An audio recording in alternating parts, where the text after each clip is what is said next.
Hello dear friends. हमने last class में सिर्फ फंडामेंटल टाइप्स ऑफ फोर्सेस तक पढ़ा था। आज हम लोग फोर्सेस की टू टाइप्स तक देखेंगे।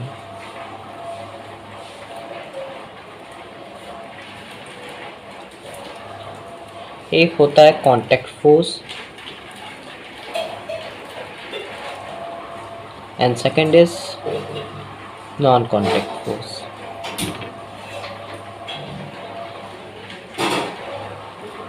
अब बात करते हैं कि कांटेक्ट फोर्स में कौन कौन सी फोर्स आती है।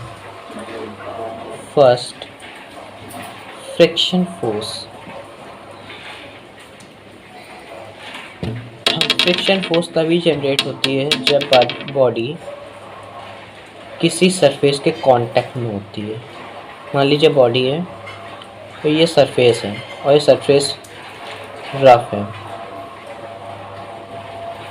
ये बॉडी इधर मूव कर रही है, तो फ्रिक्शन फोर्स हमेशा उसके अपोजिट ही लगती है। तो फ्रिक्शन फोर्स इस साइड लगेगी। तो फ्रिक्शन फोर्स क्या है? सरफेस के कांटेक्ट में, इस वजह से यहाँ फ्रिक्शन फोर्स लग रही है, तभी हम लोग इसको कांटेक्ट फोर्स कहते हैं। सेकेंड इज पुश और पुल। पुश और पुल में भी कांटेक्ट की ज़रूरत है। अगर हम किसी को पुश कर रहे हैं तो उसके लिए हमें कांटेक्ट उस बॉडी के साथ बनाना ज़रूरी है, वरना बिना कांटेक्ट के हम उसे पुश नहीं कर पाएंगे। और अगर हम उसे पुल कर रहे हैं तो तब भी हमें उसके बॉडी की कांटेक्ट की ज़रूरत है, वरना कांटेक्ट के बिना हम उसे ना पुश कर सकते हैं ना पुल कर सकते हैं। Third one is tension force. Tension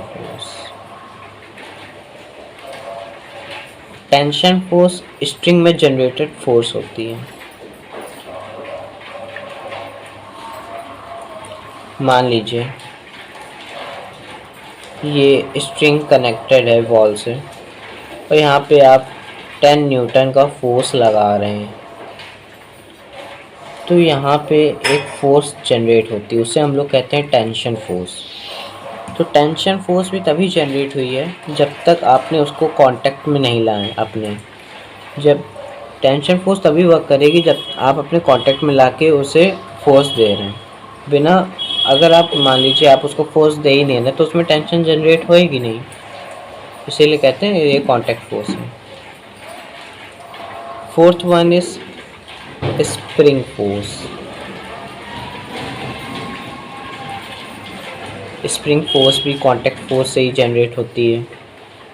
अगर हम उसमें कांटेक्ट फोर्स अप्लाई नहीं करेंगे तब तक वो आगे स्ट्रेच ही नहीं होगी, इसलिए ये भी कांटेक्ट फोर्स है। अब बात आती है नॉर्मल रिएक्शन फोर्स। ये वेरी इंपॉर्टेंट फोर्स है, नॉर्मल रिएक्शन फोर्स।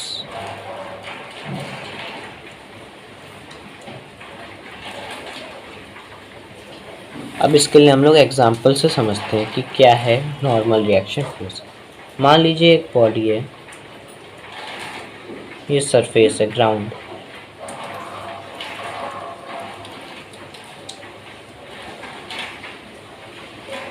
ये बॉडी मूविंग मोशन पे नहीं है, रेस्ट पे है, और ये बॉडी अर्थ पर अपने मास और ग्रेविटेशन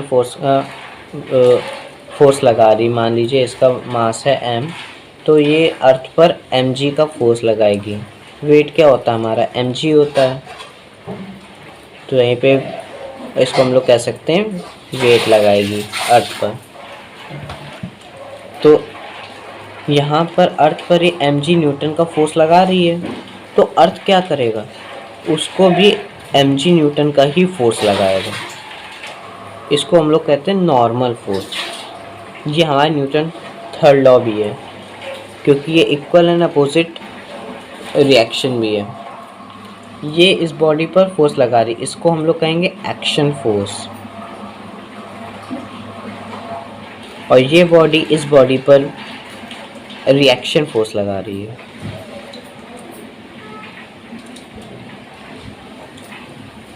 ये पॉइंट आपको क्लियर हो गया? ठीक है। अब बात आती है non contact force. Gravitational force.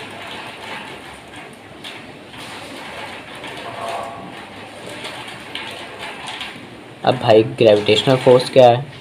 मान लीजिए फ्री बॉडी है, फ्री बॉडी है, ऊपर से नीचे गिर रही है,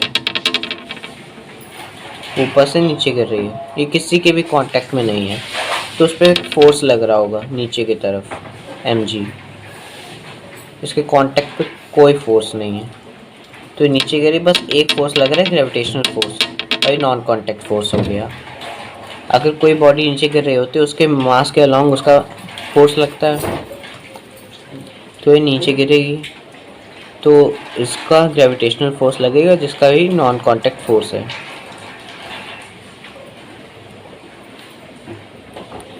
electric force.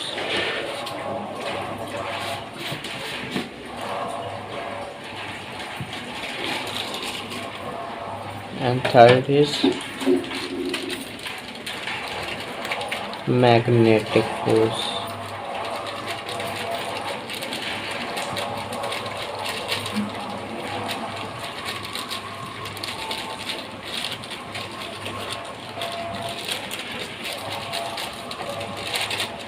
Force is of two types.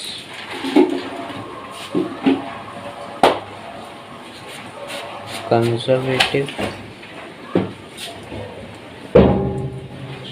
non-conservative.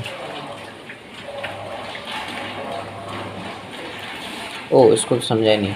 Electric force जो कि इलेक्ट्रिक वायर्स में जनरेटेड फोर्स होता है, वो भी किसी के कांटेक्ट में आए बिना ही जनरेट होता है। मैग्नेटिक फोर्स वो होते हैं जैसे कि आपने दो मैग्नेट प्लेस कर दिए, उन पे अभी कांटेक्ट नहीं बना उनके, पर उनसे पहले ही उन पर एक फोर्स जनरेट हो गया, उसको हम लोग मैग्नेटिक फोर्स कहेंगे। बस सिंपल सी बात थी।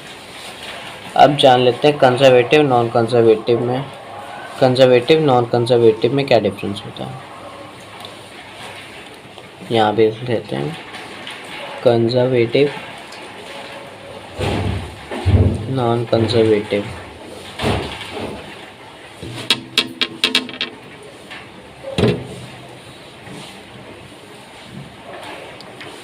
कंजर्वेटिव में ग्रेविटेशनल फोर्स आता है,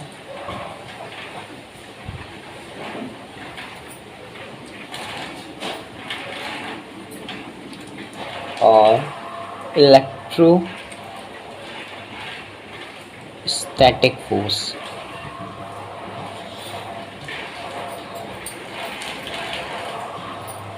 इसमें हमारा फ्रिक्शन फोर्स आता है,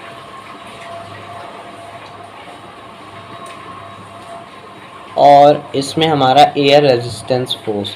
ज़्यादा इम्पोर्टेंट फोर्सेस नहीं है, बट आपको स्कूल बोर्ड्स के लिए प्रिपेयर करना इम्पोर्टेंट हो जाता है, तो आप इसको बस लर्न कर लीजिएगा। एयर रेजिस्टेंस, और ये विस्कस फोर्स।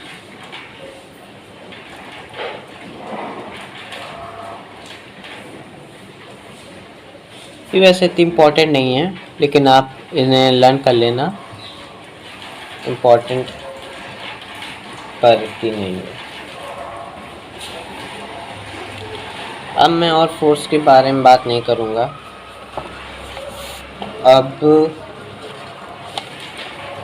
अब बढ़ते हैं नेक्स्ट टॉपिक की ओर। Free body diagram. What is free body diagram?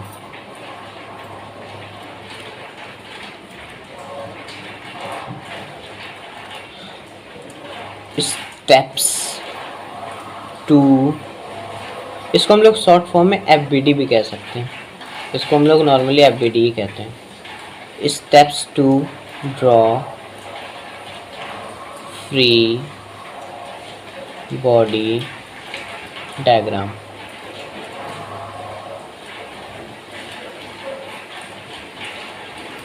Step 1, to draw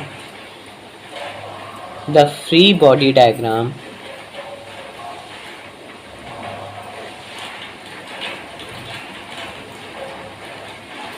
of an object.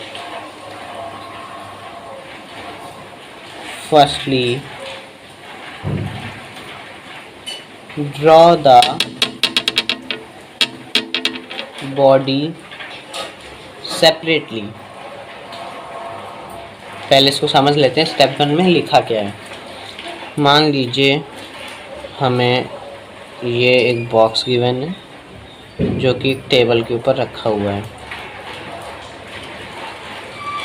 अब हमसे कहा गया है कि इन पे जितने फोर्स लग रहे हैं उनका, मान लीजिए इन पे जितने नॉर्मल फोर्स लग रहे हैं उसका हमें टोटल फोर्स बताना है। तो उसको निकालने के लिए हमें पहले FBD बनाने पड़ते हैं। तो FBD बनाना है तो सबसे पहले हमसे फर्स्ट स्टेप कह रहा है कि जिसका हमें निकालना है, मान लीजिए हमें टेबल का निकालना है या फिर इस ऑब्जेक्ट का निकालना है, उसका हम लोग FBD अलग से बनाएंगे। इसके ऊपर जो जो फोर्स लग रहे होंगे, ये किसी पर लगा रहा होगा वो नहीं देखेंगे, इस पर जो लग रहे होंगे वो फोर्स इस पर लगाएंगे। मान लीजिए कि नीचे की तरफ mg अपना फोर्स देगा और यहाँ पे क्या है, नॉर्मल फोर्स। अभी मैंने आपको बताया जब कांटेक्ट में होता है तब यहाँ से नॉर्मल फोर्स लगेगा, तो यहाँ पे हमारा एक नॉर्मल फोर्स आ गया। अगर ये बॉडी मोशन में होती है और इस सरफेस हमारी रफ होती तो फ्रिक्शन फोर्स इस साइड लग जाता है। तो ये हम शो कर देते हैं FBD में, अगर इतना सब गिवन होता है। अब बढ़ते हैं स्टेप 2 की तरफ। वैसे जो मैंने स्टेप 1 में बताया फोर्स लगाना है, यही चीज़ है स्टेप 2 में, पर मैंने आपको पहले ही बता दिया, लेकिन लिख देते हैं। We show all the forces acting upon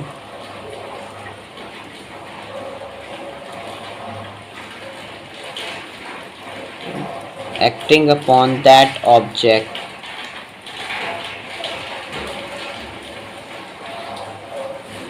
यही चीज़ है जो मैंने आपको अभी बताई। इस बॉक्स पर जितने भी फोर्स लग रहे होंगे वो हमें शो करना है। ये फ्रिक्शन फोर्स अभी मैंने दिखाया था, mg बताया था। mg तो इसका खुद का फोर्स है ना, वो तो हम लेंगे। और ये नॉर्मल फोर्स लग गया। मान लीजिए कि ये बॉडी किसी से अटैच है और किसी से अटैच है, तो यहाँ भी एक नॉर्मल फोर्स, यहाँ भी एक नॉर्मल फोर्स। तो हम लोग ऐसे करके डायग्राम बना के उस क्वेश्चन को कंप्लीट कर सकते हैं। अभी हम लोग और भी एग्जांपल देखेंगे, ठीक है।